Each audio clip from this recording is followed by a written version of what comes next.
यो यो नानी बौगाबाट तपाईँ यता आउने क्रममा कतै तपाईँको गाडीमा चढ्यो कि चढेन?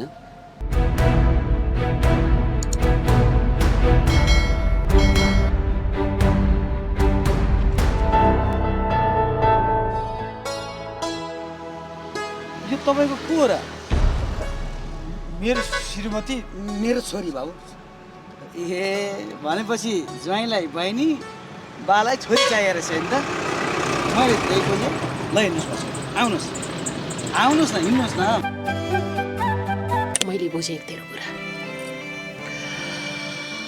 तेरो भनेको मतलब तेरो मनका कुरा परिवार कसैले नि बुझेन, त्यही होइन।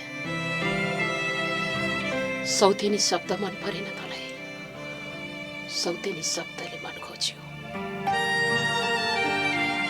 शिव, चन्द्रे र मुकेशले तँसँग धुलेबाजी खेल्न पाएनन्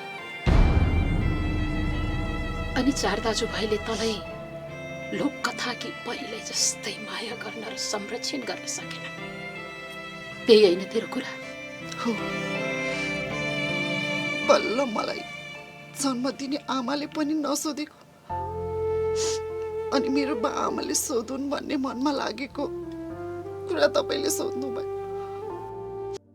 नमस्कार साथीहरू, आजको यस भिडियोमा तपाईहरुलाई स्वागत छ।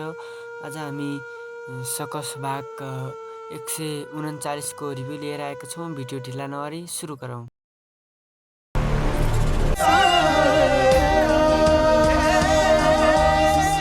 कथाको पृष्ठभूमि र मुनाको बेपत्ता। भिडियोको सुरुवात निकै तनावपूर्ण छ। मुना भाउजू घरबाट हराएपछि परिवारका सबै सदस्य चिन्तित छन्।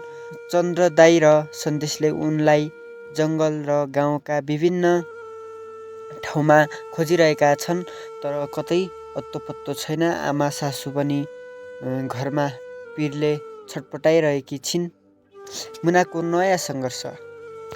मुना अर्को एउटा गाउँमा आश्रय लिएर बसेकी छिन्। त्यहाँ उनले आफ्नो पहिचान लुकाएर घाँस काट्ने र घरको काम गर्ने गरिरहेकी छिन्।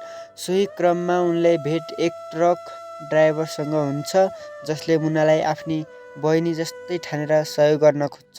मुना भने चाहिँ डराइरहेकी र असुरक्षित महसुस गर्छिन्। यस भागको सबैभन्दा महत्त्वपूर्ण मोड भनेको सन्देशले गरेको खुलासा हो। चन्द्र दाई र मुनाको सम्बन्धमा दरार ल्याउन जुन फोटोहरू थिए ती वास्तवमा नक्कली हुन् भनेर सन्देशले पत्ता लगाउँछ। उनले एआई को प्रयोग गरेर कसरी एउटाको टाउको अर्कोको शरीरमा जोड्न मिल्छ भनेर मोबाइलमा प्रमाण देखाउँछ। यसले मुना निर्दोष थिइन् भन्ने कुरा प्रमाणित गर्छ। राधिकाको भूमिका र स्वीकारोक्ति। यो सबै षड्यन्त्रको पछाडि राधिकाको हात रहेको खुल्छ। घरमा सबैका अगाडि राधिकाले आफूले नै ती फोटोहरू बनाएको र घरमा झगडा गराएको स्वीकार्छिन्। उनले आफ्नो मनमा रहेको ईर्ष्या र बदलाको भावनाका कारण यस्तो गरेको बताउँछिन्, जसले गर्दा घरका पाका सदस्यहरू निकै दुखी हुन्छन्। पारिवारिक संवाद र सन्देश। भिडियोको अन्त्यतिर परिवारका सदस्यहरूबीच निकै भावुक कुराकानी हुन्छ। प्रविधिको दुरुपयोगले कसरी एउटा हाँस्दै खेल्दै गरेको परिवारलाई बर्बाद बनाउन सक्छ भन्ने सन्देश यसले दिएको छ। मुकेश र आरतीका कुराकानीले घरको पछिल्लो अवस्था र तनावलाई झल्काउँछ। निष्कर्ष।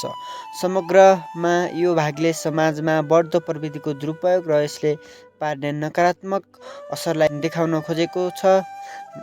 अब मुनालाई कसरी घर फर्काइन्छ र राधिकालाई परिवारले के सजाय दिन्छ भन्ने कुरा आगामी भागका लागि कौतूहलताको विषय बनेको छ। अब के साथीहरू चन्द्रेले यो ड्राइभरको सहायताले त्यो मुनालाई भेटाउन सक्लान् त? कमेन्ट गर्नुहोला आफ्नो विचार। तपाईहरुलाई यो भिडियो कस्तो लाग्यो? राम्रो लाग्यो भने भिडियोलाई एक लाइक र एउटा सब्स्क्राइब गर्न नभुल्नुहोला। हस्त, धन्यवाद।